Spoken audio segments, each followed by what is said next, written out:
দেৱজানীয়ে পুনৰ অন্য এটা ভিডিঅ'লৈ স্বাগতম জনাইছোঁ। এতিয়া সন্ধিয়া 7 বাজিলে। আজি হাঁহ এটা মাৰিছোঁ ঘৰতে। কেনেকৈ বনাইছোঁ মই ৰেচিপিটো আপোনালোকৰ আগত আনিছোঁ, চাবচোন ভিডিঅ'টো।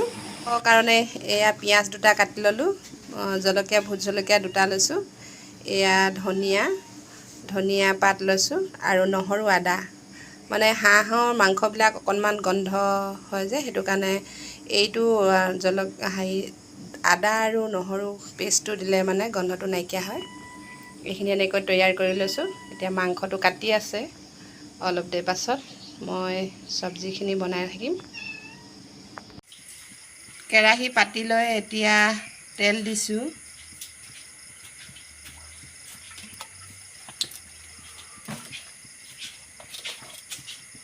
তেলখিনি গৰম হোৱাৰ পাছত তেলখিনি মাৰ যোৱাৰ পাছতে পিঁয়াজ দি দিলোঁ।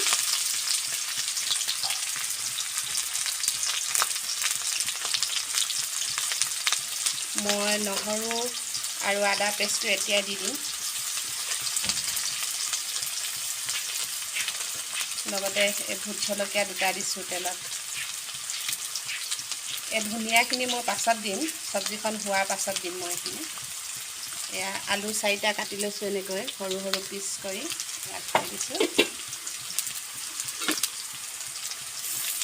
এতিয়া অকণমান লৰাই দিছোঁ, এইখিনি পিঁয়াজখিনি হ'ব লাগে।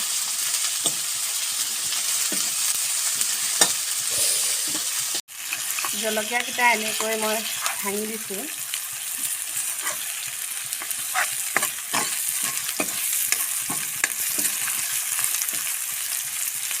অকণমান পিঁয়াজখিনি ৰঙচুৱা হ'বলৈ দিছোঁ আৰু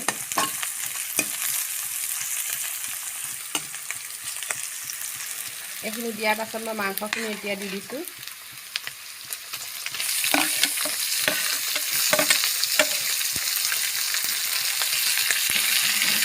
এনেকৈ ধুনীয়াকৈ লৰাই দিছোঁ।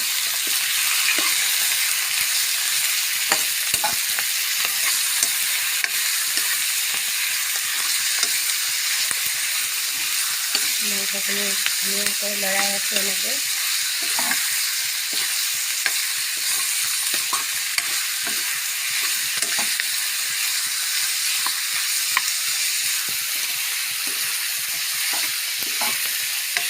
হঠাৎ মানে চব্জিখিনি বনাবলৈ ল'লোঁ, হাঁহটো মই মাৰিবলৈ ল'লোঁ। ক'লে আমাৰ প্লেন নাছিলে ন, তেতিয়া কোমোৰা আনিব পাৰিলে হ'লে। হাঁহ মাংসত কোমোৰা দি খালে বহুত টেষ্টি হয়। আজি কিন্তু অকল আলুৰ লগতে মই ৰেচিপিখন বনোৱা দেখাইছোঁ।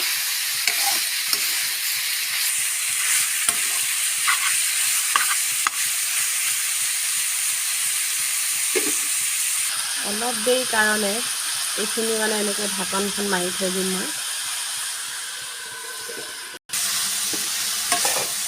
মাংসখিনিত তেল এৰিবলৈ দিছোঁ আৰু তেল এৰি দিয়াৰ পাছত 10 মিনিটমান হোৱাৰ পাছত মই মছলা, নিমখ, হালধি এইবিলাক দিম। তেলখিনি এৰিছে আৰু বেছি হৈ গ'ল। এতিয়া ইয়াত নিমখ হালধি দিম।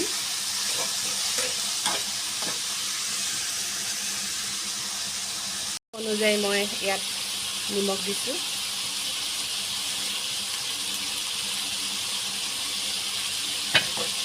হালধি দিছোঁ। এতিয়া মিট মছলা দিছোঁ, এতিয়া ইয়াত এড কৰিছোঁ। তাৰপাছত এইটো ৰং জলকীয়া দিছোঁ ইয়াত,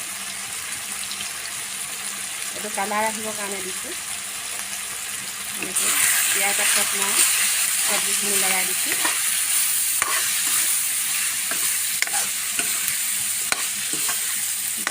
মছলা দিয়াৰ লগে লগে চেণ্টটো বহুত ধুনীয়া মাৰিছে কিন্তু।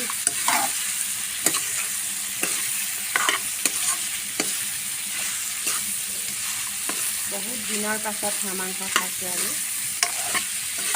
দিনৰ মূৰত আজি হাঁহ মাংস খাম।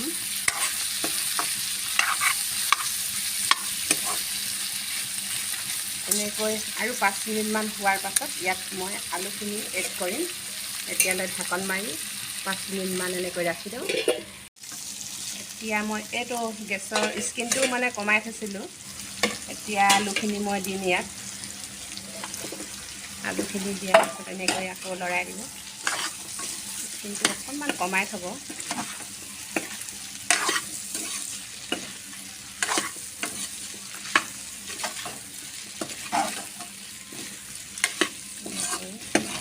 লৰাই থাকিব।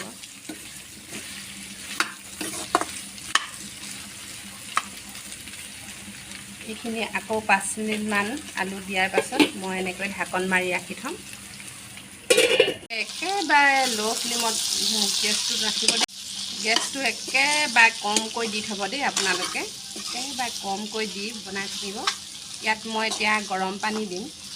আলুখিনি অকণমান ভালদৰে সিজিবৰ বাবে পানী অকণমান দিম মই ইয়াত। অকণমান দিছোঁ। এইখিনি এতিয়া উতল আহিবলৈ দিম আৰু উতলিব। অকণমান দিছোঁ, বেছি দিয়া নাই মই। গৰম পানী দিছোঁ, ঠাণ্ডা পানী দিয়া নাই। গৰম পানী দিব আপোনালোকে। এনেকৈ গেছটো একেবাৰে স্কিনটো কমাই কমাই থ'ব। এনেকৈ এতিয়া মই এই ধনিয়া পাতখিনি দি দিছোঁ।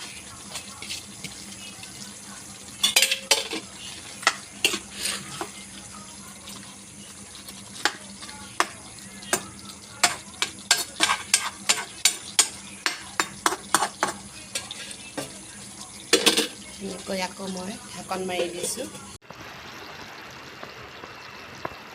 এইখিনি হৈ আছে আৰু 2 মিনিটমান বহাম। এইখিনি হৈছেগৈ আৰু 2 মিনিটমান উতল আহিবলৈ দিম আৰু। এইয়া আলুখিনি সিজি গ'ল। অকণমান এনেকৈ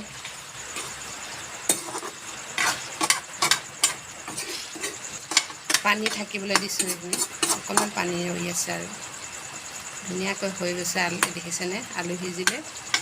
এইখিনিত একদম আপোনালোকে স্কিনটো কমাই পিনে বনাব চব্জিখিনি, তেতিয়া ধুনীয়াকৈ ইয়াৰ পৰা মাংস মানে হেৰিটো ৰসটো ওলাব। সিজি সিজি এনেকৈ খাই চাবচোন আপোনালোকে। ঠিক আছে, এইখিনি আৰু 1 মিনিটৰ পাছত মই অফ কৰিম গেছটো। চব্জিখিনি অলৰেডি হৈ গ'ল। এতিয়া মই গেছটো অফ কৰি দিছোঁ। আজি হাঁহ মাংসৰ ৰেচিপিটো যদি ভাল লাগিলে আপোনালোকৰ like, comment, share and subscribe কৰি দিবলৈ নাপাহৰিব। পুনৰ অন্য এটা ভিডিঅ'লৈ মই অতি সোনকালে আহি আছোঁ। আজিলৈ আহোঁ, বাই।